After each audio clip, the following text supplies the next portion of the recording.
think many of your dragon legends could actually be stories about what we today call dinosaurs? People would say that the dragon legends of old are obviously not true, but it's only obvious because of their preconception that dinosaurs died out so long ago.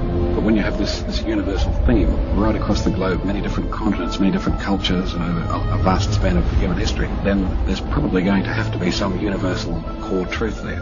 Dinosaurs are probably used more than anything to convince people of millions of years. I mean, even little kids all know about dinosaurs. Just say the word dinosaurs and see what they say next. They probably would say evolution. Those two concepts are inextricably linked. The most common objections they encounter is that the Bible can't be true because science has disproved it. You ask them what that means, they mean evolution millions of years. If the soft tissue means what it apparently means, and that is the dinosaurs were around recently, there was no dinosaur age where only dinosaurs lived and millions of years ago. Once you topple millions of years, you have no time for evolution. The more you study about dinosaurs, they really fit with creation. And the evidence seems to go with humans encountering dinosaurs, and not very long ago. Creatures like this were supposed to be separated by mankind for 65 to 70 million years. Yet, here we have respectable people writing in their history books, this is what I've seen, this is what I've witnessed.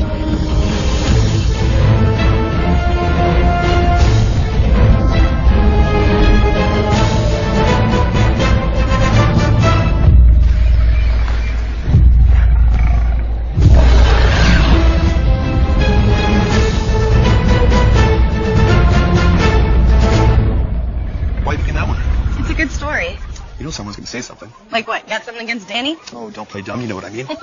Still going to read it. It's on you then. Nothing to do with me. Fine. Okay, kids, come on over. Gather round. We're going to have story time. Come on. Find a seat on the carpet. Can everybody see? Yeah? Okay, good. Okay, guys, today's story is called Danny the Dragon. Thank you all for coming. Please note that the opinions expressed during the story time are those of the author and do not necessarily represent those of the Monroe Library or its staff. Thanks, Tony. Would you like me to have them sign release forms? Once upon a time, not too long ago, there was a dragon named Danny. He lived in a deep, isolated cave along an ocean coast. One day, he wandered out of the water and saw some houses and people. Curious, he lumbered closer for a better look. Dragons, just the word conjures up all these images, and people's attention goes right to the dragons. People want to know about dragons. Dragon legend is absolutely a phenomenon. There are literally too many legends to count. They're in every tribe and nation, every people group, and you have them in China, Australia, Africa, Europe, North America, and South America, everywhere people inhabit. Dragons are really interesting creatures. I think there's not a child with soul so dead that he hasn't become fascinated by dragon stories and dragon legends. And the thing that's always struck me as amazing is that it's not a regional legend. It's not a legend of the Chinese but nobody else, or a legend of the Europeans and nobody else. It's everybody's legend. Now, a legend is, of course, a legend. It's a fairy tale, but is there, in fact, most anthropologists will tell you that whenever you have a legend or mythology, that there's usually something that happened that started that myth. So the point is there is some consistent threads in these different cultures, South Sea Islands, South Pacific, American Indians, so forth. So when you find the similar kinds of legends, that suggests that either a common legend exchange or those legends deriving from some kind of historical antecedent.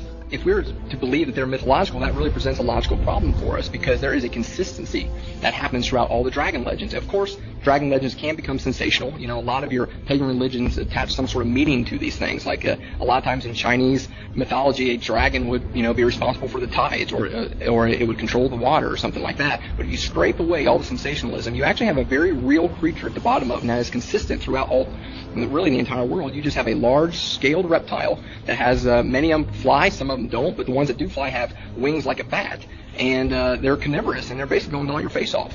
And it is consistent no matter where you go, and that truly is remarkable. They look like big reptiles with long tails, with scales, with sharp teeth, claws, oftentimes 3 claws, by the way, which many of the dinosaurs did have 3 claws, like the theropods. So I believe they're what many people have called dragons, or have been translated to the word dragon, really reflect a human experience, widespread among almost all cultures, of having witnessed at some point in history very, very large, very frightening reptiles.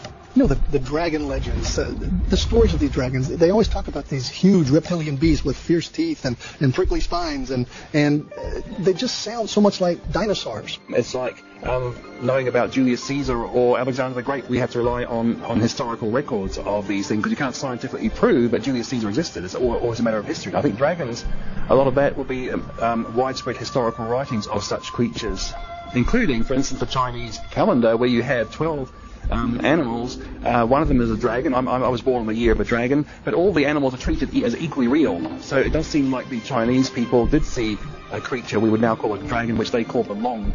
Actually, there are a lot of legends of dragons being used for breeding. The Chinese have stories about breeding dragons. There are artifacts that show people writing these things.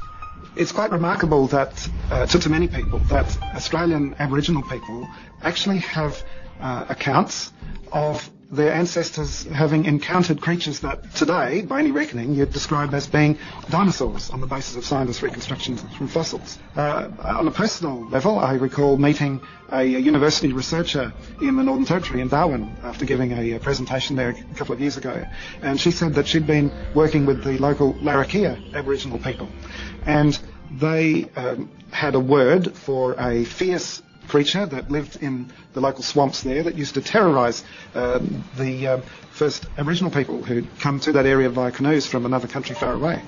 And when this university researcher said to them, "Oh, that word obviously means crocodile," the Larrakia people responded, "No, we've got a different word for crocodile. This other creature, in fact, looks very similar to some of your dinosaurs in your children's book about dinosaurs." There is an Indian legend called the Thunderbirds. And according to legend, these huge bird-like creatures would fly and they would actually be able to bring thunder with them. And at first that seems sensational. But if you start looking at the evidence, things change just a little bit. Because what is in the Black Hills in South Dakota, the legend is that these giant thunderbirds would actually fly to the top of the Black Hills and they would like nest there. Now what is fascinating is that scientists have long believed that those kind of gigantic creatures needed strong winds to propel them to high heights. And so in the West, where you have these gigantic thunderstorms, it is really postulated these gigantic pteranodons would catch thermal updrafts of these storms that would lift them to the top of places like the Black Hills. So from an Indian's perspective, that is trying to pull meaning from the things in nature, they would look at these, what they would call thunderbirds, and go, wow, they are bringing thunder. But it's actually, what's really happening is that it's the thunderstorms that are actually bringing the pteranodons. This is taken from a book named After the Flood, where he recounts, dinosaurs in the form of flying reptiles were a feature of Welsh life until surprisingly recent times. As late as the beginning of the present century, elderly folk at Penllyn in Glamorgan used to tell of a colony of winged serpents that lived in the woods around Penllyn Castle. As Mary Trevelyan tells us, the woods around Penllyn Castle, Glamorgan, had the reputation of being frequented by winged serpents, and these were the terror of old and young alike. An aged inhabitant of Penllyn, who died a few years ago, said that in his boyhood, the winged serpents were described as very beautiful. He said it was no old story invented to frighten children, but a real fact. His father and uncle had killed some of them, for they were as bad as foxes for poultry. The old man attributed the extinction of the winged serpents to the fact that they were terrors in the farmyards and coverts.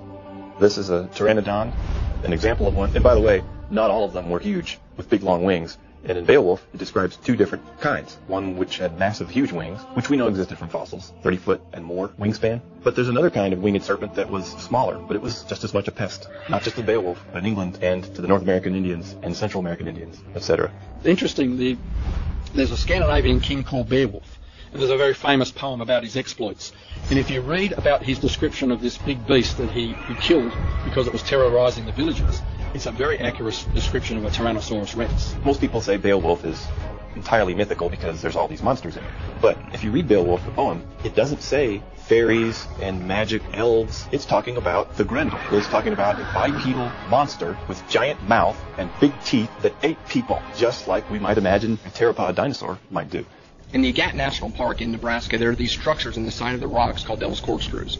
And for years, scientists thought that the plants or some sort of plant created these spiral structures that descend from the surface down about 6 feet.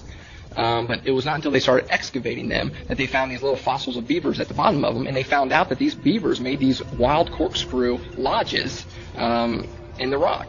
And evolutionary timelines would put this beaver to be extinct about 30 million years ago. But the problem with that is that American Indians know full well what those corkscrews were. If you would have asked a Lakota Indian, they would have told you they were beaver lodges. My point with Haas Eagle is The Maoris tell a legend about a giant eagle. And it's easy for us to say, oh, giant eagle, whatever.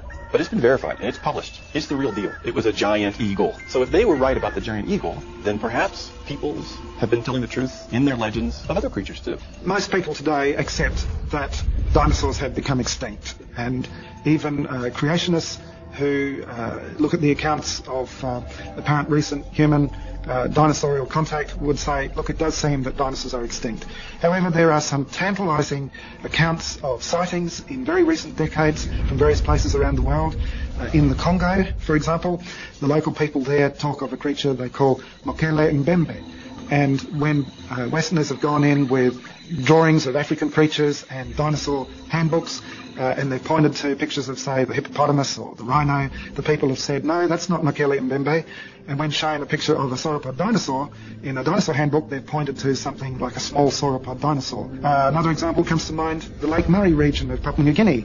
There were people there out in a canoe, and as they looked under their canoe, they saw a large creature swim under the canoe that had what looked like triangular plates extending down its back and all the way down its long tail. And the people speak there of large nesting sites adjacent to the water's edge, which have been clearly left by a large creature. If you only had one or two stories that sounded a bit similar to dinosaurs, you could see it as just a coincidence. But when you have this universal theme right across the globe, many different continents, many different cultures, and over a vast span of human history, then there's probably going to have to be some universal core truth there. In fact, the late Dr. Carl Sagan, one of the most well-known of all the world's evolutionists, took it so seriously that he actually wrote a book called The Dragons of Eden to try and answer this question as to how come there are so many different stories of dragons that are very similar to the dinosaurs when no one's ever seen a dinosaur. And the answer he came up with in his book was essentially that, we evolved from reptiles, so part of our brain is a sort of a leftover of when we lived in the age of the reptiles, and so dragon legends are really, if you like, inherited memories from the age of reptiles. Now, there was an embarrassed silence from many of his evolutionary colleagues because, of course, there's no scientific credibility to the idea that memories are inherited. You know, that you might remember what some ancestor did when he was serving Cleopatra or something like that. But the importance of that little account was that one of the world's leading evolutionists took this issue so seriously that he tried to explain it, even though he didn't do a very good job. A much better explanation is that the Bible is right, that man and dinosaur did live together, and what we see are the somewhat corrupted legends, somewhat corrupted stories of a time when people and dinosaurs did really know each other. Some people saw Danny coming. He was huge with scales and a long tail. They ran away screaming, "Dragon, dragon, run for your lives!" Danny yelled, "Come back!" But it just sounded like, "Roar!" This made everyone run faster. Stories about Danny's huge teeth and claws soon spread across the land.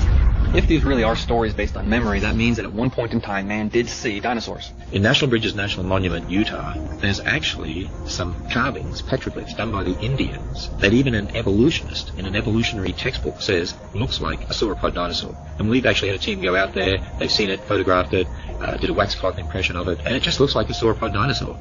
But of course the evolutionists would say, well, no, it must be some mythical animal. Why? Because dinosaurs didn't live with people. Well, how do you know that? And so to me, that sort of evidence, when you look at your dragon legends, many of the descriptions of those dragons actually fit nicely what we would call dinosaurs. And many of your dragon carvings, for instance, that you see, dragon paintings around the world, they look like some of the dinosaurs that we would understand existed from the fossil record. The exact date was 1186 A.D. And it's a stone temple. It's in the Angkor Wat temple complex around Cambodia. And in a jungle area, there's a number of stone carvings of things that are familiar to us today, along with Hindu and Buddhist mythology. And very distinctively, there's one that looks very much like a stegosaur, as reconstructed from fossils by scientists. And the question becomes, how did the people who carved that stone 800 years ago have carved so beautifully a stegosaur without having had any knowledge about what's in today's encyclopedias? And the clear conclusion is they were familiar with those creatures because they were alive at the same time. Unless it was living, how could they get its anatomy correct? They had to see it in order to reproduce it correctly. And that's just one of over 80 instances around the world, in every single continent, where it's been found that humans and dinosaurs have coexisted because the humans have reproduced dinosaurs in one art form or another. There's a cathedral in the UK, Carlisle Cathedral, which has been there a very long time. And one of the bishops buried there 600 years ago has, on the brass trimmings around his tomb, a number of engravings of animals, many of which are familiar to us today. But there's also some that look very much like sauropod dinosaurs. In fact, any 21st century child would immediately recognize them as being sauropod dinosaurs. And so when we think about the evolutionary view that says dinosaurs became extinct 65 million years ago, and then we look at these sauropod dinosaur engravings on this 600-year-old tomb, how did they get there? The oldest artifact that we have, period, is an Egyptian slate that commemorates an Egyptian king. And Hierakonpolis slate is one of the names given to this artifact. And on one side it shows him grasping the head of his recently defeated foe and about to chop the head off. So it's a slate saying, look how great I am. And on the back, it's got some Egyptians with ropes around necks of two great sauropods looking, I mean, they look just like a children's book with a Apatosaurus on it or something, necks intertwined.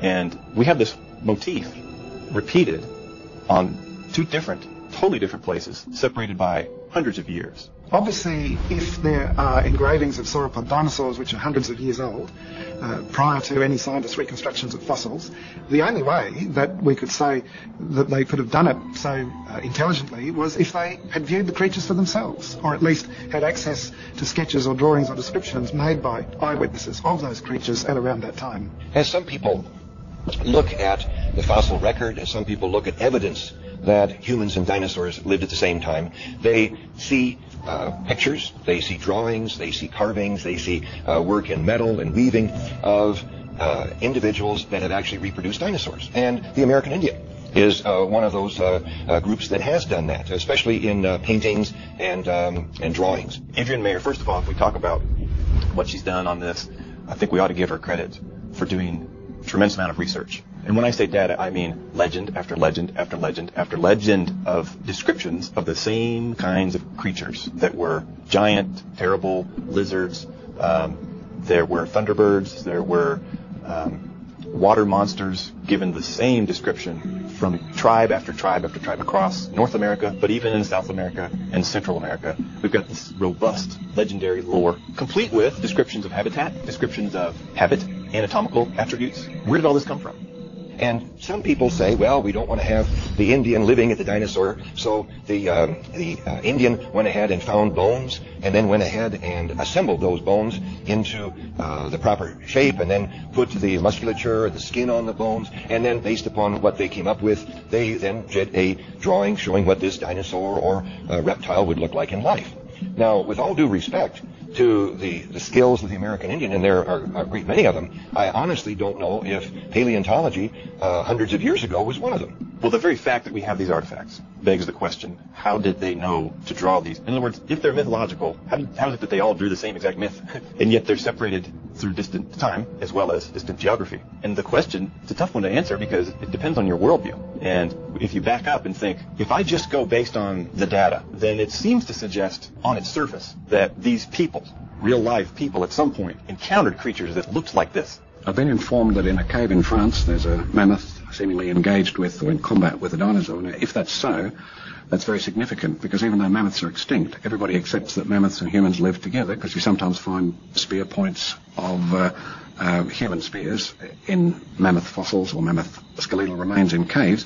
And of course there are many drawings of mammoths by people and everybody agrees they're mammoths. So if mammoths and humans are together and you see a picture of a mammoth and a dinosaur together, then obviously dinosaurs and humans were together too, which of course evolutionists say is impossible. American Indians had this legend. They called this creature the grandfather of the buffalo. And, that's an interesting description because you're like, okay, what would a grandfather buffalo look like? Obviously it would have long hair, it would look like a buffalo, but they said it was much, much, much bigger. Well, there was a waterfall found in Minneapolis, and underneath this waterfall was this tusks of a mammoth. And Indians actually pointed to that spot and said that's where the grandfather of the buffalo lived. And what's fascinating is if they were able to understand the flesh, they were understand the hairy characteristics of this mammoth, there was only one way they could have known that is if they would have actually seen the creature. And once again we see that the evolutionary time frame, that the layers in the rocks represent millions of years, comes to grief on things like this, which show that people, dinosaurs and mammoths and many creatures that we're familiar with today all lived at the same time. First of all, what we have to understand now was not until the year 1822 when Gideon Mantle and his wife found the iguanodon tooth. And that was supposedly the absolute beginning of our understanding of dinosaurs. And modern academia will tell you that is when we discovered them. Well, the problem with that is that we have all these images of ancient people groups that had intimate knowledge of dinosaurs. They drew them on vases, they were on pottery, and if it is true that they had no knowledge of dinosaurs, then where in the world did all those images come from? The people went to the police and demanded that something be done. The police gathered their weapons and their bravest officers and went off to see what they could find. Danny was terrified. He just wanted to find a friend. He was very old and had looked everywhere but couldn't find anyone else like him. It was like he was the last dragon on Earth. You know, it's funny how historians treat ancient history. Because we've got a lot of ancient historians writing things that we take today as a matter of fact. Like, this event happened, okay. But then when they start talking about some other things that they believed were true, historians will just discount it. Like, Marco Polo's writing about dragons, Alexander the Great's talking about his giant lizard that frightened his army.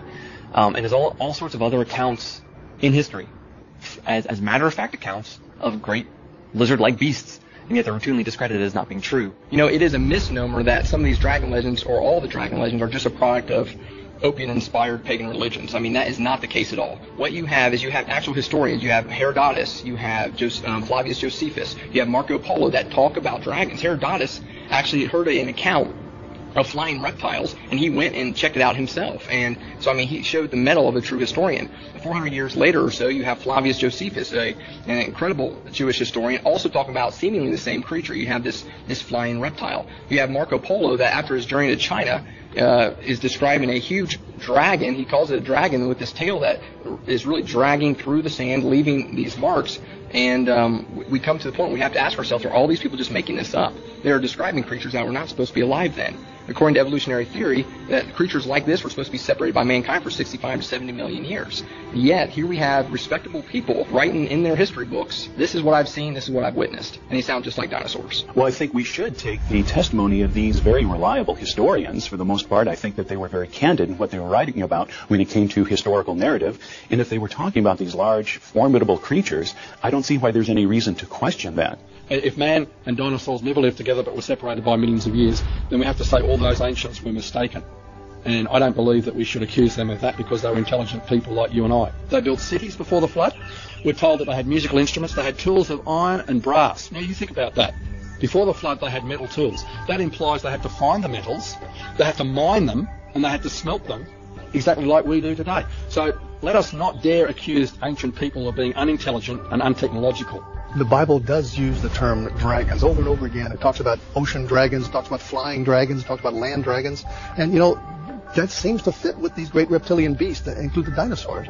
It makes sense. If those things were so dominant on the planet before the flood, and certainly right after the flood, they would have made it into the history of the culture. In 1845, a newspaper in the town of Geelong in Victoria published a sketch of a creature that the local Aboriginal people had described as a bunyip. Common Aboriginal term for monster. It's often thought of as mythical, but this Aboriginal had big, deep claw marks across his chest, and the description he gave, presumably through an interpreter at the time, was the basis of this sketch in the Geelong Advertiser, and it looks very much like one of the duck-billed dinosaurs. In fact, some large bones were reported at that time that were fresh and were unlike any other creature that people were familiar with at the time. And 13 years later, on the other side of the world, a dinosaur was unearthed, and it was called Edmontosaurus. And when you look at a reconstruction of Edmontosaurus next to the sketch of the bunyip, drawn by the artist for the newspaper in Geelong on the basis of Aboriginal descriptions, the two are very similar. You have to interpret evidence of the present in relation to the past. And what I would say is this. There is very strong circumstantial evidence, because all evidence in relation to the past is like a forensic scientist. They're working with circumstantial evidence. Is very strongly confirms the Bible's history that dinosaurs and people lived at the same time. With so many people hunting him, Danny had to hide. As he rumbled back toward the ocean, he passed a man with 2 daughters walking along the beach. Instead of running, they just stopped and stared in shock. Danny said, "Hello, how are you?" which sounded like a ferocious roar. We think many of your dragon legends could actually be stories about what we today call dinosaurs. The reason why you don't find the word dinosaur in the Bible is the same reason why you don't find words like computer or locomotive, because all of those words were invented in the English language well after the Bible was translated into English. The word dinosaur wasn't invented until 1841 by Sir Richard Owen, who was head of the British Museum. Before that, words such as dragon were used in the Bible. The King James Bible was first translated into English in 1611, so the word dinosaur is a modern word. There is a distinct philosophy that is able to be identified when you look at the King James Version of the Bible that was first printed in 1611 to the more modern translations in English language like the ESV. In 1611, they used the word dragon 35 times. In the Old Testament alone, they used the plural word dragons 16 times. But if you look at the ESV today, they use the word dragons in the plural form 0. And what is very clear to see is that whenever dragon is used to refer to a real living, breathing creature that walks upon land, the ESV has decided that is not a word that can be used. Most of the time, they replace it with jackal, which is like a little hairy dog. Now, that is a big discrepancy between a small, hairy, fox-like creature and a big, gigantic reptile-like creature. And what you see is that the evolutionary mindset has seeped into so many things that we have even our most conservative Bible theologians look at dragons. They do not make the connection between dragon and dinosaur, and they have the idea that, wow, dragons aren't real, so we have to protect the inerrancy of the Bible. Most of the people believe that dinosaurs died out 65 billion years ago, and therefore humans couldn't possibly have seen them because they haven't been around that long. So it's a case of a faulty view of history with this billions of years imposed upon it, which means they have to try to explain away human encounters with creatures which we would call dragons. But sometimes we treat God like he's a little old lady that needs help crossing the street. No, I believe that God said what he means what he said. So if dinosaurs and dragons really are one and the same, one might actually ask, well, why did dragons fade into mythology to begin with? And that's a really good question. So you had all cultures in the world essentially passing on stories about big lizards. And over time, those stories get corrupted, they get distorted. It's the fish story of the day, they get this added or that added, and all of a sudden they become magical and they cast spells in at least in modern fantasy literature. It was not until around the year 1800 that a French scientist named Georges Cuvier started to publish his findings that the extinction of a species was actually possible.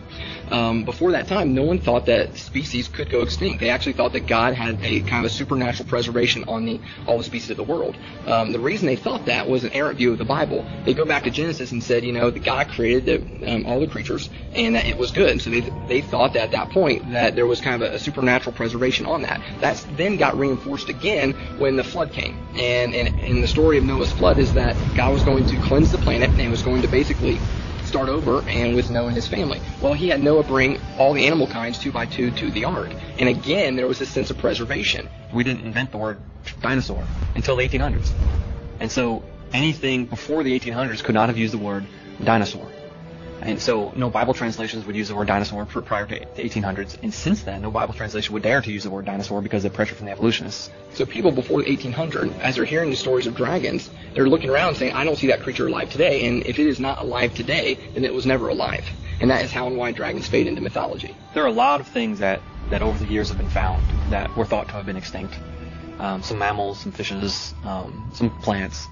The coelacanth was the classic example from the early 1900s. The woolly pine, which was discovered in the later 1900s. So there's a lot of things that pop up that no one thought everyone thought went extinct. But it turns out that they're still here and they're essentially unchanged from the way they were supposedly millions of years ago. And also there's an Australian living fossil that's very well known. It's called the woolly pine. And it was found in a very isolated part of a conservation reserve near Sydney in New South Wales. And it quickly became known as the dinosaur tree because they said it had lived alongside the dinosaurs. And the initial dating of the woolly pine fossils was that it had been thought to be extinct for many millions of years. Now, when they found this woolly pine just a short time ago, the curator of the Sydney Botanical Gardens apparently said it's just like finding a live dinosaur. I think he said a live small dinosaur, because the point is it has exactly the same significance. Now, the coelacanth is a fish. Fossils have been found of this fish that the evolutionists say died out, say, 70 million years ago, came on the scene about 400 million years ago. The reality is, in 1938, off of the island of Madagascar, fishermen started catching coelacanths. And so now the evolutionist is presented with a problem. If coelacanths died out 75 million years ago, what's a live one doing in 1938? And they found a lot more of them. Some are even in aquariums today. Here's an interesting thing. Years ago, when I was in undergraduate school in Minnesota, I was taking a course in botany. And our professor took us all outside the botany building to pay obeisance to a ginkgo tree. And we all stood around in just deep reverence looking at this ginkgo tree, because we were told that this ginkgo tree We can see it in the fossil record back to the time of the dinosaurs and beyond.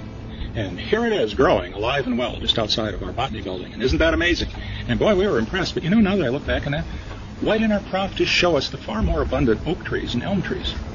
Because they're in the fossil record, too. We have acorns, we have walnuts. And these are dating back 40, 50 million years. No, I don't accept these dates. I believe the Earth is 6,000 years old. But if you're going to accept these dates, we have a tank here in the Creation Museum that is full of native Kentucky aquatic creatures. Sunfish, which have been found. The good old sunny you fish for, if you like to fish. They were around back, according to the fossil record, 40, 50 million years ago. Garfish go back at least as far as the dinosaurs. We have the short-nosed gar in the tank. Turtles, 120 million years. Bats, 60 million years, 50 million years. And they look just like the bats do today. Amber is what I call a time capsule. It is some amber is supposed to be up to 50 million years old, and quite a bit of amber has what are called inclusions in it. Now, inclusions can be insects, they could be water, they could be oxygen or air bubbles, if you will. And the reason I call amber a time capsule is, lo and behold, when we find, for example, ants and termites, we've even found the pine bark beetle that is decimating the forests in the Rocky Mountain West. These animals, or these insects, if you will, are exactly the same as what we have today. The Jurassic shrimp was supposed to become extinct during the Jurassic time, and yet they're alive and well and just as delicious today as back in the alleged evolutionary past. And so these living fossils, I think, are clear testimony to the youth of this Earth. Terrified, the man pushed his daughters behind him and said, "Oh God, you are wonderful and powerful and created such amazing creatures. Please don't let him eat my daughters. As you love all your creation, I love them." Then he turned and plunged back into the ocean. According to conventional wisdom, the dinosaurs lived from about 250 million years ago to about 65 million years ago. The reason why they say that is after the so-called Cretaceous layers, you don't find any more dinosaur fossils above there. So they believe the dinosaurs were wiped out 65 million years ago. And they believe that man only evolved in the last 2 million years, say, because we only find human fossils at the very top of the layers. So man and dinosaurs, in their view, could never have lived together because they would be separated by over 60 million years. An evolutionist would look at the fossil record, and they would, based on their idea that the Earth is ancient and that the present is the key to the past, and they would look at natural processes which act very slowly, they would say, therefore, the fossil record must have accumulated very slowly. And because it's such a slow process, it's actually, you can look at it and look at different eras of time. And so in this section, these fossils are buried. That means that these fossils are alive at one point in time. And then if there's a layer that appears above that, well, that must be a later period of time. There's a different set of fossils being buried there. That's a snapshot of a different period of time. And then they build this very elaborate tree structure of all of life, and they build this very elaborate model of the geologic record. Well, basically what they do is look at the sedimentary rock units in the Jurassic layer, and they find some dinosaurs there, and they say because we find dinosaurs here, this particular layer is at least 70, 75 million years old. And so it is a tautology where they date the fossils by the rock layers, and they date the rock layers by the fossils that they find in them. And so it is a cause for circuitous or circular reasoning. I did 1 year of geology in my university, and it's interesting that the head of the department said the fossil record does not support Darwinian evolution. He said this plainly. He made it clear he was not a creationist, but he did say the fossil record seems to support a series of divine creation. That's what I heard from the professor of geology. And professor in New Zealand was the highest rank of university teachers, not just any old lecturer. Well, fossils are formed only under special circumstances. I'm a marine biologist. I'm a scuba diver. I lost count after about 500 scuba dives. And it's funny because most people think marine biologists study whales and dolphins, but really most marine biologists study worms and bacteria and mud. And so in my life, I've studied a lot of mud. I've dug mud in lakes, rivers, and streams all over the southeast. I'll look at the sediments all up and down the Florida Keys, over in the Bahamas, in Belize, one trip to the South Pacific, which was very nice. And all that digging and all that sand and all that dirt and all that mud, I've never found a fish skeleton. I've never found an incipient fossil. I've never found something that was being fossilized. Because fish, when they die, when they finally do hit the bottom, they're eaten by everything. And usually they're eaten on the way down. And so their bones seem to be scattered all over the place, and their flesh is destroyed. And even if they land in the mud, the bones dissolve over time in the water. They're made of calcium carbonate, is soluble in seawater. It takes special circumstances to make a fossil. And most of those circumstances are met by Noah's flood, where you have a very rapid amount of sedimentation. We have lots of fossils being buried very quickly, being sealed off away from oxygen, and then being impregnated by the minerals that dissolved in the water. that can recrystallize inside those bones, prevent them from dissolving away, and you get a fossil. So I believe those dinosaurs were buried in sediment at the time of Noah's flood, which would have been about 4,000 years ago. So either at the time of the flood or at some point after the flood during the runoff, because all the dinosaurs that we know of, with rare exception, are buried in water-deposited sediment. As Ken Ham says, if there really was a worldwide flood, you'd expect to see billions of things buried in rock layers deposited by water all over the earth, and what you really see are billions of dead things buried in rock layers deposited by water all over the earth. And that is certainly true of the dinosaurs, and when you read about them, they always are described as having wandered too close to an inland sea or lake, and maybe got a little tipsy and fell in. And before their flesh could rot, before scavengers could eat it, they became encased in a very cementatious rock. This isn't going on today. I have rabbits and squirrels in my backyard. I don't know what happens to them when they die. I've never seen any little rabbit funerals or anything like that. And I'll tell you, they're certainly not making fossils. You can't get a fossil. If a dinosaur died in the forest, it's going to rot away and get scavenged. And you can see that in the farms today. You don't see sheep and cattle's fossilizing. You have to bury them quickly. And when you have something like a global flood, you're going to bury lots of creatures. And that's why we find lots of fossil dinosaur graveyards where they've been washed in, like the iguanodon graveyard. Which makes sense if you've got a huge catastrophe, a watery catastrophe. And of course, when you have a watery catastrophe, you don't need millions of years to explain the rock layers either. Right behind me is what is called a polystrate fossil. Poly meaning many, straight meaning strata. So here's a fossil that is straight up and down, going through many layers of strata. And what is significant about that? Well, first off, the conventional wisdom around here in the Hell Creek Formation is that it could take 1,000 years, a centimeter, to lay down all of the sedimentary deposits. Well, is that polystrate fossil behind me going to wait around for 100,000 years while slowly all of the sediment is put in around it to hold it straight up? No. It's going to decompose, it's going to fall over long before that happened. It had to have been done very, very quickly. There are some fish fossils that I've seen with exquisite preservation. All the scales, all the fins are intact. The fish's mouth is closed, his gills are closed, which is an indication that he's buried in squish. In fact, the streamlines around the fish in the mud, it looks like he was struggling and trying to swim as he's being buried. We've got abundant evidence of rapid fossilization. There's some three-dimensional dinosaurs that are preserved where a dinosaur is crouching down, and yet he's covered in mud. And the only way to do that is if the mud is accumulating so quickly that he's literally suffocated in the mud. Because if he had died, he would have fallen over. Or at least would have laid down flat. But no, he's crouching. The mud covers all the way up above his head. And Mount St. Helens is certainly an excellent example because we saw things happen there that blew geologists' mind. May 1980, the eruption of Mount St. Helens, and the next, in that major eruption and subsequent ones, up to 600 feet of rock layers, new material was deposited around Mount St. Helens. And at one particular level, we find a 20-foot horizon that was produced on June 12, 1980. We know the day and the year because people were there to observe it. So it's testable. We've got reliable eyewitness accounts. But within that 20-foot thick layer, we have multiplicity of small layers, alternating coarse and fine-grained layers. Now, a geologist normally looking at that with a millions of years belief system, we call it mental glasses. Looking through the idea of millions of years, he would have thought that each of those little bands would have taken thousands of years to accumulate, or alternating yearly sequences, and so the whole sequence, hundreds of them, would have taken hundreds of years. But we observed it to happen in just one day. The rock layers are not a sequence of age, but a sequence of burial. Taking their age interpretation, they shouldn't be. The coelacanths have died out. Yet we know they're living today. People will ask, why are there no dinosaur and humans fossilized together? I would ask, why are there no coelacanths and whales fossil together, even though they live in the sea together? It's because they just weren't buried together. Now, how do you explain that by slow and gradual processes with little local floods over millions of years? Now, only a global flood can explain rock layers with marine fossils up on the continents that were catastrophically deposited and buried that swept right across the continents and between continents. I mean, the evidence is crying out for catastrophe. It screams Noah's flood, it therefore screams a young Earth. Radiometric dating is seen as the linchpin of the evolutionary age of the Earth. They say, all these radiometric dating techniques show the Earth is ancient. So how can you believe in a young Earth? Well, actually, what I do is I appeal to known lava flows. Go to Hawaii, sample a lava flow, sample some basalt that's come out of the Earth, bring it back to your laboratory, tell me what age you measure. It's not going to be zero. It's not going to be even a few thousand years old. You're going to get an old age. It doesn't matter what technique you use. So what that does is that takes the idea that you can measure the difference between the daughter product and the parent product and calculate an age as if there was a clock. That discredits anything that's using the assumption that there's zero daughter products. Well, I was involved in a project called the RATE project, RATE. It stands for radioisotopes, and the age of the Earth. It was an acronym that we put together to describe, so people could quickly identify what this project was.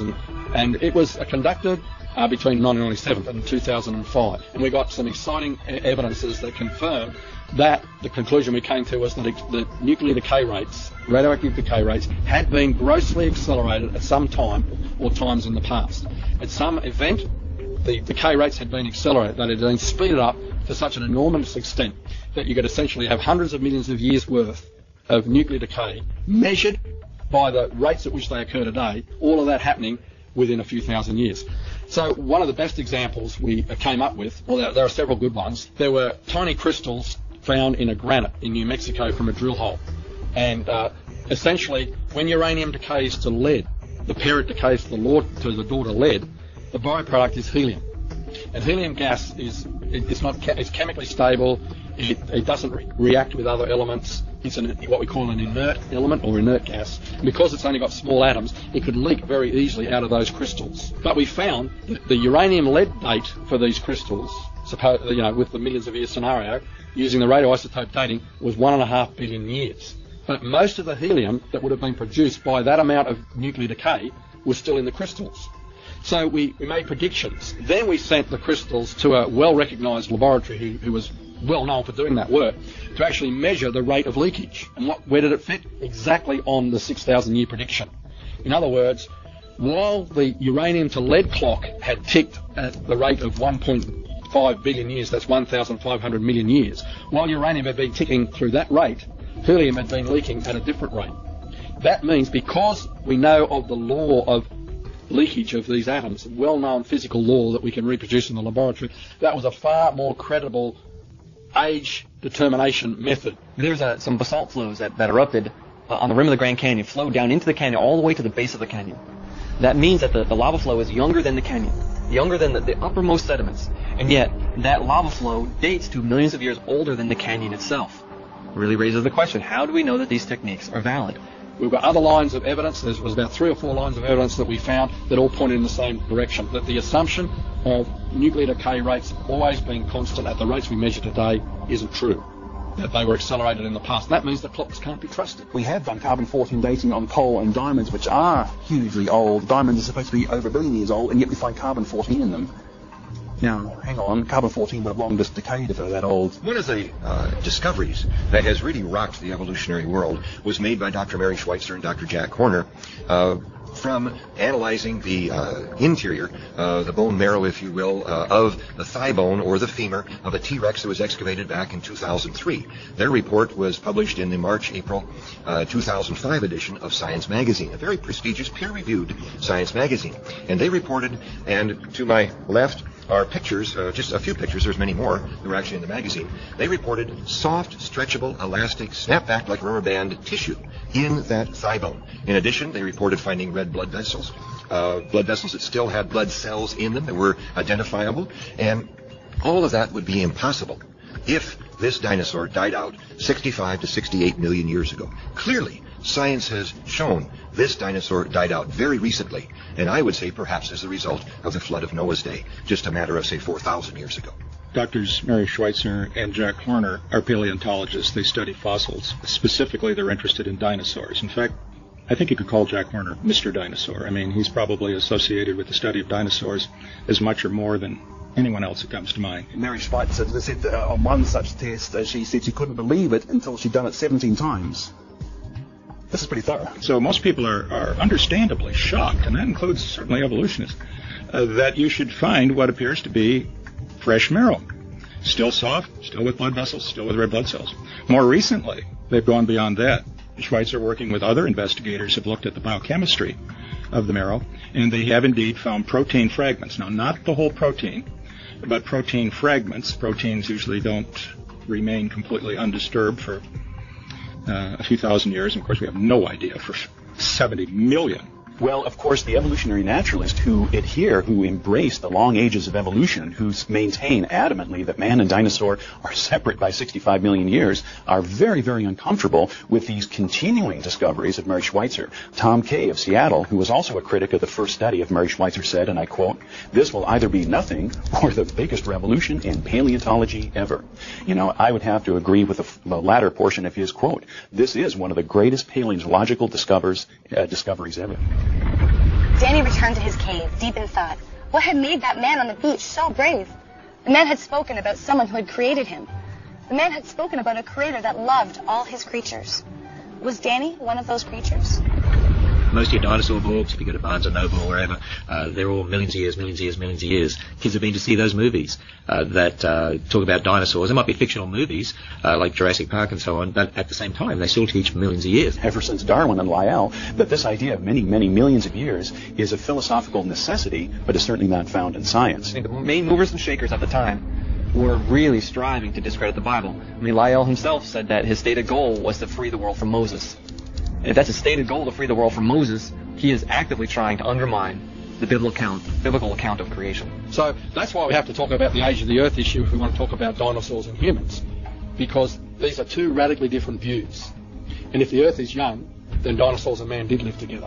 And the dragon legends are believable. Paleontologists also, I believe, go ahead and fill in the gaps as they see them in the evolutionary timeline, going from monkeys to man, going from microbes to man. One of the things that they find, though, in the process of doing that is that life is very complex. Whether it's dead life or living life, it is still extremely complex. And so that means they've got to have huge amounts of time in order to give people any idea at all that it's credible to go from microbes to man.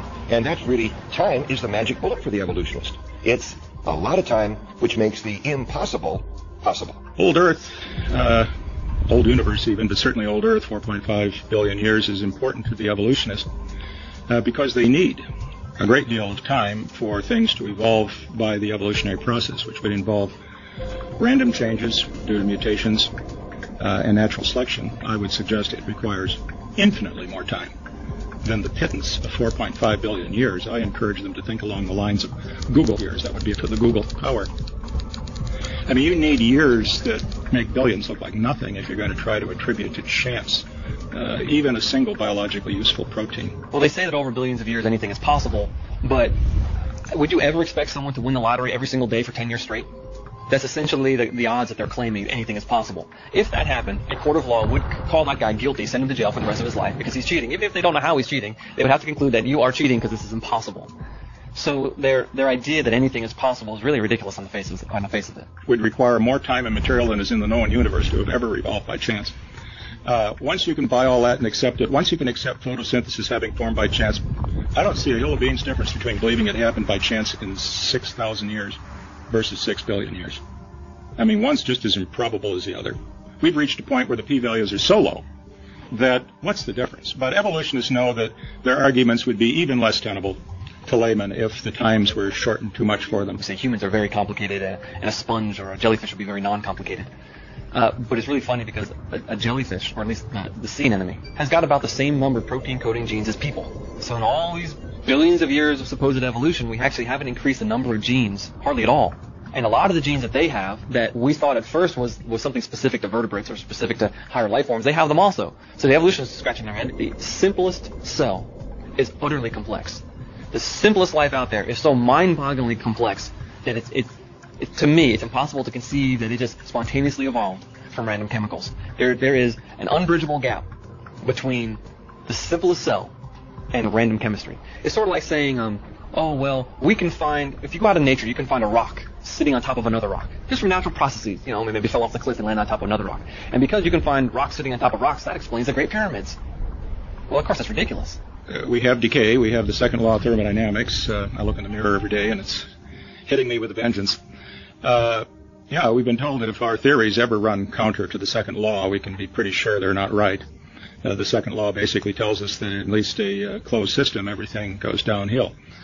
things fall apart. They don't spontaneously self-assemble over the long haul. The evolutionist tries to get out of this by arguing that the Earth is an open system, that energy keeps impacting on the Earth from the sun, and that this energy sort of drives the evolution uphill and causes entropy then to decrease rather than increase. This is really not a good argument. We know that energy is necessary for the assembly of complex things. It's true in an automobile plant. Without energy, the plant comes to a halt. But energy by itself is a necessary but not sufficient condition of, say, making automobiles. One needs information, you need programs, you need sequences. Things have to be done in a certain order. Parts have to arrive at a certain time, have to fit other parts. There's an integration of complexity.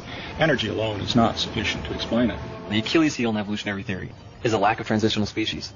There should be millions of transitional species. There should be tremendous numbers of transitional species between the major groups of animals, but there aren't.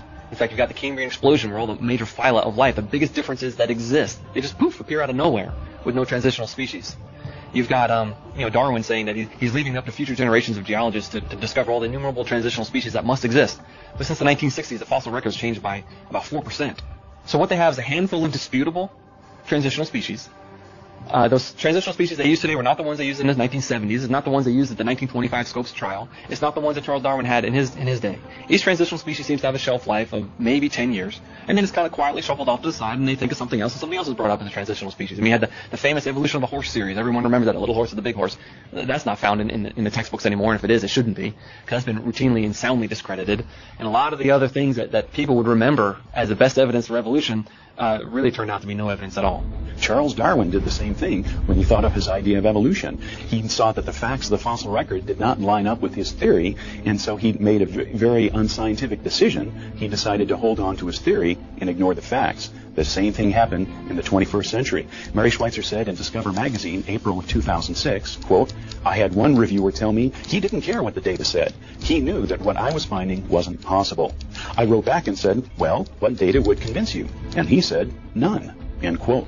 And so here's a perfect example of where people are saying, I have my unproved theory of evolution that spans many, many millions of years, where there's no creator, no designer, it's just time, chance, and natural processes, but the facts don't line up with it. I'd rather hold on to the theory than the facts. Many of the opponents of young Earth creationism point to young Earth creationists as being the enemies of science, that they don't think rationally and they actually stop good science being done. In fact, when you look at the really great breakthroughs of science in recent decades, very often you'll find those who made those breakthroughs were Christians and certainly understood the God of creation. I mean, who can we name bigger, more influential than Isaac Newton, who was a Bible-believing Christian, Pasteur, Kepler? I mean, we're not just talking about mere Nobel Prize winners. We're talking about people that opened up whole areas of science. Boyle, Maxwell, Faraday, George Washington Carver, Louis Pasteur, all of these men of science who were also men of God, who believed that in the beginning, God created. So many people think it's the religion versus science. No, it's the science built on one religion versus the science built on a different religion. And see, I start with a belief that God's word is true, that we have reliable eyewitness accounts of what happened in the past, therefore I build my science on that, whereas an evolutionist has a belief in millions of years with no God, just everything happening slowly and gradually, and he builds his science on that. What most people have to decide which view is correct. The search continued for Danny, and the tracks he had made were easy to follow. Soon the authorities were searching the water, and Danny had to leave his cave and dive deeper and deeper. Somehow, though, despite not finding a friend, he didn't feel as alone as before. Someone out there must have loved him, enough to make him. He may be different, but he was loved. I think that a dinosaur is described in detail more than most other animals in the Bible. I really do. For instance, when you go to Job 40, there we have an account of God speaking with a man called Job, and this was after the flood. And he was saying to Job, look at this animal called behemoth. Now that's just not an English word, that's just a transliteration of a Hebrew word. The Hebrew word there is plural, because behemoth is a well-known word for a beast. So behemoth is saying it's the beast of beasts, and God said to Job, behold this. So he was expecting Job to understand what he was talking about, and what I made along with you. So it implies that it was made alongside mankind, and then it says, so it's a beast of beasts made along with mankind. Everything about it is big. His legs are big. His bones are strong like brass and iron. He's an enormous creature, chief of the ways of God. Some Hebrew experts say that means it was the largest land animal God made. And the largest land animal we know of today from the fossil record are some of your dinosaurs, like your sauropods, like a seismosaurus or something. And then it has a tail like a cedar, Well, you think of the cedars of Lebanon. I mean, a tail like a cedar, that'd be an enormous tail. You know, many Bible commentaries, for instance, the NIV Study Bible in the notes actually says this was a hippopotamus or an elephant. But a hippopotamus tail is like a little flap of skin. And, you know, an elephant's tail is like a piece of rope hanging in the wind. It's really difficult to know why many commentators, even conservative commentators, are unwilling to take the descriptions in the book of Job about this creature and to try to apply them to a hippopotamus or some other animal when the description doesn't fit. I suppose only they themselves know their motives, and the Lord. Is it that they're afraid of looking foolish or, you know, scientifically simplistic or whatever? But it is very clear that the description of the animal there in Job's book is not a hippopotamus. When we look at the description of that creature, it really does seem to fit with a brachiosaur or a sauropod type dinosaur. You read the description of Behemoth while looking at a fossil at, say, the Pittsburgh Carnegie Mellon Museum of Natural History, and limbs like great bars of iron, you know. That's exactly the way it looks. Doesn't mean the bones were made out of iron. It means they were just like great big bronze tubes and iron tubes, and these big ribs, this immense belly, this big tail. I mean, we're clearly not describing a pussycat. This fits a dinosaur. But you know, Leviathan in Job 41 was not a dinosaur because technically the word dinosaur only refers to land animals. So we could say a dinosaur-like creature, if you like, that lived in the sea. The Bible describes it as a dragon that lives in the sea. This thing is about the size of a school bus and weighed 8 tons. And just as Leviathan is described as leaving a trail in the mud with, you know, potsherds, like shattered pieces of pottery, that's the sort of trail that a crocodile makes in the mud. But you're not talking about the crocodile that we know nowadays. If you look at this picture of a modern-day crocodile skull and this Sarcosuchus skull around it, you can see the vast difference in size. And it truly fits the description in the book of Job where it talks about how, you know, this sort of creature will just shrug off harpoons and arrows and laugh at fishhooks and things like this. And also, the book of Job describes as if it has rows of shields closely interlocking with no space between them. And it's interesting that the description of Sarcosuchus includes the many scutes that have been found, and these are like the big scales, and they are closely overlocking, and they're about 1 foot in diameter, these shields on Leviathan. It says that it breathed fire. You know, when people look at that, they say, well, now we know the Bible can't be trusted because that's just a mythical creature breathing fire. They say, whoa, wait a minute. Who says animals can't breathe fire? I mean, think about it. We have a little beetle called the bombardier beetle that can mix chemicals like hydrogen and hydrogen peroxide together and blast out hot gases at 212 degrees Fahrenheit to put a frog off its lunch. You look at the electric eel, the ability to electrocute. You look at the spitting cobra that uses a huge gust of air from its lungs to really create an aerosol type effect for its venom that shoots out and will hit the eyes of attackers or enemies. You start looking at some of these things, you're like, okay, is it possible that these eyewitness accounts really did have some evidence behind them? Interestingly, the snout of Sarcosuchus had a bulla, some sort of a hollow cavity of some sort at the tip, but nobody knows exactly what it was for. Could that have been for mixing of chemicals or some sort of a chamber, some sort of a chemical storage chamber for generating the fire and smoke that the Book of Job also describes concerning Leviathan? We have the eyewitness testimony of these dragons in the world after the flood, which fits them being on the ark with Noah. When we're talking about dinosaurs and talking about dinosaurs as being on the ark of Noah, boy, immediately some people that don't believe that, their antenna goes up. They say, oh, dinosaurs are too big. They couldn't have fit on the ark. But let's think about this for a second. First off, what's the average size of a dinosaur? The average size of a dinosaur is like a sheep or a goat. It's not like a big, huge T-Rex or a big, long-necked Apatosaurus or something like that. But then let's look at the long-necked dinosaur or the T-Rex or any of the others of that size. The main thing that God wanted to do was to have 2 of these creatures on the ark so that when the flood was over, they left, they could reproduce after their kind. And so God would want to send younger ones. And science today believes that dinosaurs could reproduce at about age 8 to 10. So younger, smaller. The ark was big, 450 feet long. And there had been plenty of room for 2 of every kind of dinosaur along with all the other animals that God wanted. Why would they become extinct after the flood? Well, because the climate was changed after the flood. It was a much more harsh climate with a different topography. And second, they would have competed with man for food and places. A lot of things have become extinct. Things become extinct by chance. I mean, a lot of them would have been wiped out during the flood, which is why we have the fossils and the survivors, which the Bible says were on the Ark of Noah, a gigantic ocean liner-sized boat. They could have been hunted by man, which is why you have dragon legends of hunting dragons. And the Ice Age, which almost certainly happened just after the flood, would have not have been good for large reptiles. Danny found a deep valley at the bottom of the ocean floor and dove down into it. It was murky and hard to see. He thought no one would ever find him here until he noticed two very large eyes peering at him. Out of the dark waters came another creature. To anyone else, she looked enormous and scary. But to Danny, she was gorgeous. He said, "I'm Danny, who are you?" Which sounded like, "Roar!"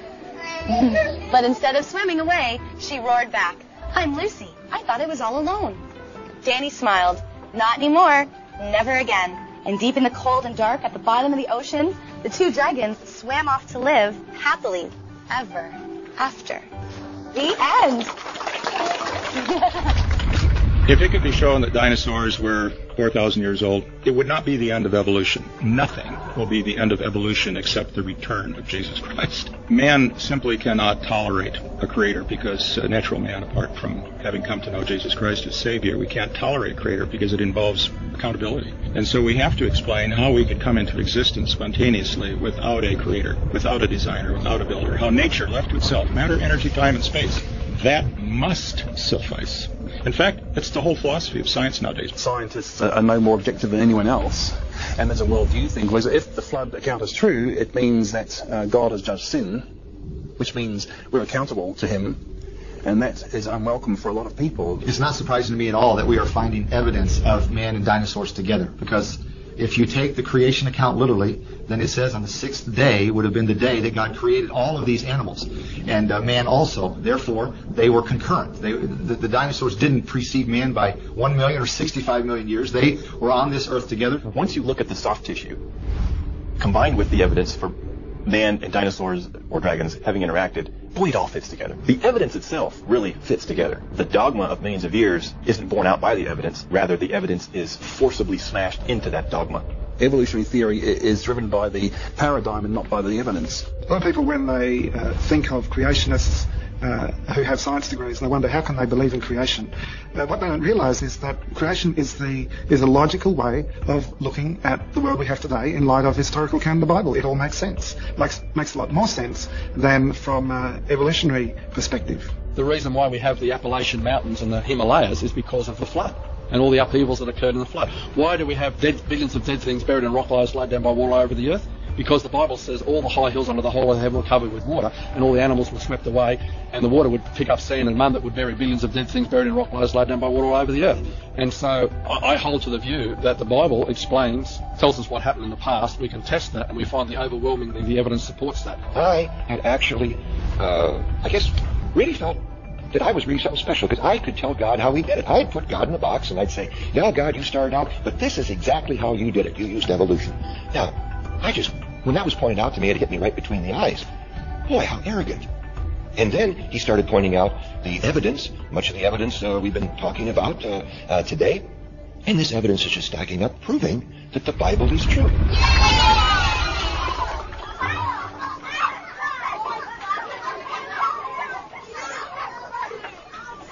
Hi, I thought this was a public library. It is. Is there something I can help you with? Yeah, the story was a little preachy. Who decides what to read? Sorry you feel that way. I actually chose the story. I thought it was nice. Not everyone believes there's a God. I liked it then coming together. Sure, sweetheart. But let's look for some other books, too.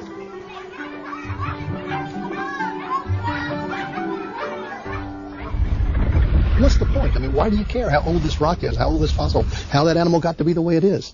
But there are underlying meanings that go to the very core of our being, that answer life's big questions. Who am I? Where did I come from? What's the meaning to life? What happens after I die? These big questions are answered by creation information. Today, I find that the biggest objection people say as to why they can't accept Jesus is because they've been taught evolution at school over millions of years, and they say, why should I trust the bits of the Bible that talk about Jesus when you can't trust the very first bits that talk about creation?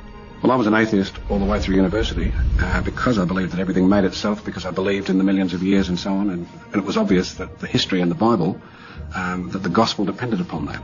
That if evolution and millions of years were right, what the Bible was teaching just didn't make sense. It was only when somebody gave me a book that explained how I could look at the same facts and interpret them logically and rationally in a way that was not only intellectually satisfying, but that fitted the Bible and that actually made more sense than the evolutionary long ages point of view, that I could become a Christian. Today's scientific geological discoveries are confirming that processes that used to be thought to take literally hundreds of thousands or millions of years can be done very quickly which supports the sudden creation, it supports the flood of Noah's day, and is adding additional support to the true history of the Bible. Your knowledge about the Creator is testified by the creation itself. The creation, the scriptures, the heavens declare the glory of God. When you talk about astronomy or microscopy, the frontiers of science bear testimony to design, and that design is sufficient to hold us accountable. The Bible is very clear that God is omniscient. He knows all, and if you accept that Scripture is the Word of God, then He has given us a perfect record that we can base our lives on, base our views on, and therefore, because man's views are always changing, man's opinions have shifted down through the decades, centuries, even just from an experiential standpoint, it makes sense that we would rest our hope, our faith, our views on God's wisdom and not man's wisdom. You see, a court in a courtroom, a judge and jury are going to look for eyewitnesses, aren't they? If they want to re-establish what happened in the past at the scene of the crime, they can have all the forensic evidence they like, but the forensic scientists weren't there. They're interpreting what the blood stains might mean and what this, the gunpowder and the angle and all the rest of it, but they could be wrong. The judge and jury will determine the case from an eyewitness who was there who can describe exactly where the person was standing with the gun, exactly what happened when the gun was fired. You see, that's what we have with the Bible. The Bible is telling us who was holding the gun, who was firing it, what happened. The scientists weren't there. The Bible stands on its own, but from science, we can really establish that it's true. We can find confirmation of it. We can find the evidence that it really did happen just that way. And so when I go and test that, I see there is evidence in God's world that supports God's word. The point is the Creator Himself, who did all this, entered His creation and fulfilled a mission that we were unable to fulfill for ourselves. And He did it on our behalf. That's the staggering discovery that awaits the person who's seriously interested in trying to find out what it's all about. The science we present is in order to remove stumbling blocks from people listening to the gospel message. We're not saved because we believe in Genesis 1:1. We're saved because we believe in Jesus Christ. It's by faith alone, in Christ alone, by grace alone. Think about how contrary evolution is to Christianity. Evolution is this idea of survival of the fittest, which really means extinction of the unfit.